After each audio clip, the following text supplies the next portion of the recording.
బేలు మండల కేంద్రంలో స్థానిక ప్రైవేటు డిగ్రీ కళాశాల నేటి నుంచి మూతపడుతుందని యాజమాన్యం చెబుతుంది. గత 3 సంవత్సరాలుగా ప్రభుత్వం నుండి విద్యార్థులకు ఫీజు రింబర్స్మెంట్ రాకపోవడంతో కళాశాలలో నడపడం చాలా కష్టంగా మారిందని ప్రిన్సిపల్ డాక్టర్ వరప్రసాద్ అన్నారు. సోమవారం కళాశాల గేట్కి తాళం వేసి నిరసన తెలిపాడు. మీడియాతో మాట్లాడారు. ప్రభుత్వం గత 3 సంవత్సరాల నుంచి ఫీజు రింబర్స్మెంట్లను విడుదల చేయకపోవడంతో డిగ్రీ, పీజీ రాష్ట్ర ప్రైవేటు సంస్థల యాజమాన్యం సంఘం పిలుపు మేరకు నేటి నుంచి బంద్ పాటిస్తున్నట్లు తెలిపారు. ఇక విద్యార్థుల ఫీజు రింబర్స్మెంట్ రాకపోవడంతో అద్దె భవనాలకు బకాయిలు చెల్లించలేక బోధన సిబ్బంది జీతాలు ఇవ్వలేక తీవ్రంగా ఇబ్బందులు పడుతున్నామని అన్నారు. గ్రామీణ ప్రాంతాల విద్యార్థుల భవిష్యత్తును దృష్టిలో పెట్టి ప్రభుత్వం నిధులు విడుదల చేయాలని కోరారు.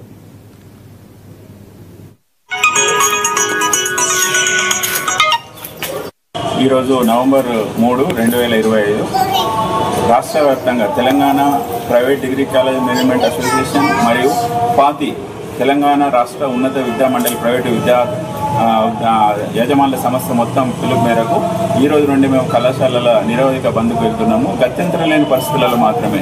అయితే రాష్ట్ర ప్రభుత్వం మాకు ఇచ్చినటువంటి హామీ ప్రకారం 1200 కోట్లలో కేవలం 900 కోట్లు అన్నారు, 300 crores అన్నారు. అవి కూడా మా దాకా రాలేదు. వృత్తి విద్యా కాలేజీలు కలుపుకొని ప్రొఫెషనల్, నాన్ ప్రొఫెషనల్ అన్ని కాలేజీలు కూడా ఈ రోజు నుంచి నిరవధిక బంద్కు వెళ్తున్నాయి తెలంగాణలో. అది కూడా ఎంత ఆర్థిక భారమైందంటే గత 4 సంవత్సరాలుగా మనం అధ్యాపకులకి వేతనాలు ఇవ్వలేక, అదేవిధంగా భవన నిర్మాణాలు కానీ, మౌలిక సౌకర్యాలు కానీ ఏమి చేయలేకపోతున్నాం. ఇలాంటి సందర్భాలలో మళ్ళా గ్రామీణ ప్రాంత వ్యవస్థ కనుక తీసుకున్నట్టయితే ఇక్కడ చాలా ఘోరమైన పరిస్థితులు ఉంటాయి. ఎందుకంటే అందరూ ఏమనుకుంటారంటే ప్రైవేట్ విద్యా వ్యవస్థలు అంటే, ఇందాక చాలామంది అంటూ ఉంటారు ప్రైవేట్ విద్యా సంస్థలు అంటే వాళ్ళు డబ్బులు తీసుకుంటారు, ప్రభుత్వ సంస్థలే బెటర్ అని. అట్లా కాదు. గ్రామీణ ప్రాంతాలు పూర్తిగా రియంబర్స్మెంట్ మీద మాత్రమే ఆధారపడి ఉన్నాయి. ఆ రియంబర్స్మెంట్ కూడా వచ్చేది చాలా తక్కువ అమౌంట్. అందులో మనం మౌలిక సదుపాయాలు అధ్యాపకులను చేయాలి. దీనికి ప్రభుత్వం వెంటనే స్పందించాలి. ఎందుకంటే గ్రామీణ ప్రాంతాలలో ఒక విద్యార్థికి ఇచ్చే రియంబర్స్మెంట్ 13,000. ఎల్కేజీ పిల్లలు కూడా కట్టలేనటువంటి చిన్న రియంబర్స్మెంట్ మీద ఇంతమంది పీజీలు, పిహెచ్డీలు చేసినటువంటి నిరుద్యోగులు, యజమానులు వీళ్ళు నోటిఫికేషన్ లేక వేరే ప్రాంతాలకు పోలేక ఇక్కడ ఉండేటువంటి గ్రామీణ ప్రాంత అధ్యాపకులను, యాజమాన్యాలను ఆదుకోవాలి. అంతే తప్ప మేము ప్రభుత్వంపై యుద్ధం ప్రకటించడమో, ప్రభుత్వంపై మాకు ఎలాంటి వ్యతిరేకత లేదు.